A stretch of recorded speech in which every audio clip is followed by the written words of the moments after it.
Kumusta mga kapatid sa Simbahang Dalisay? Ako po si Pastor Dan at gusto ko kayong i-welcome sa ating bagong membership classes.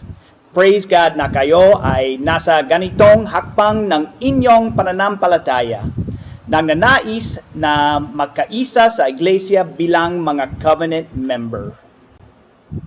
Una sa lahat, pinapakikilala ko sa inyo sina Alfie at si Edson. Sila ang magiging teachers para sa klase.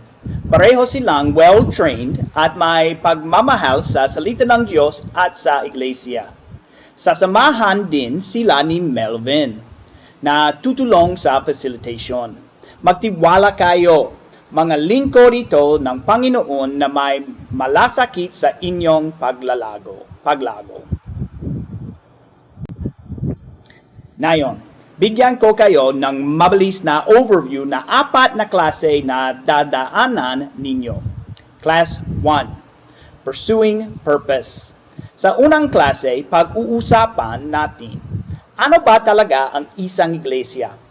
Ano ang pure church? At bakit ito naiiba? At bakit mahalaga ang covenant membership? Bakit tayo ikamit mamuhay bilang magkakapatid sa pananampalataya? Class 2, Understanding Theology. Ito naman ay review sa mga core doctrina na pinaniniwalaan natin. Gagamitin natin ang Statement of Faith ng Simbahan Dalisay na galing sa 1689 London Baptist Confession. Makikita ninyo kung gaano Christ-centered ang ating pananampalataya. Kailangan natin alam what we believe at why we believe it. Class 3, Regulated by Spirit and Truth. Ang Diyos ang nagsasabi kung paano siya nais sambahin. Hindi tayo ang nagdidikta. Sa klase na ito, matutunan ninyo ang biblikang basis ng ating liturgy.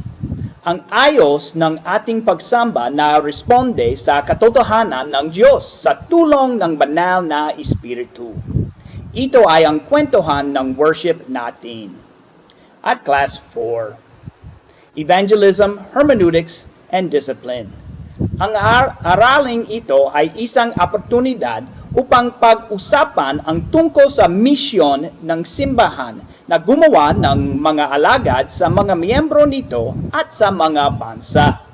Pag-uusapan natin kung paano natin naintindihan ng tama ang Biblia, hermeneutics, at paano natin tinutulungan ang isa't isa na lumakad sa kabanalan kabilang ang church discipline. Dito rin kayo pwedeng matanong ng kahit anong tanong ninyo.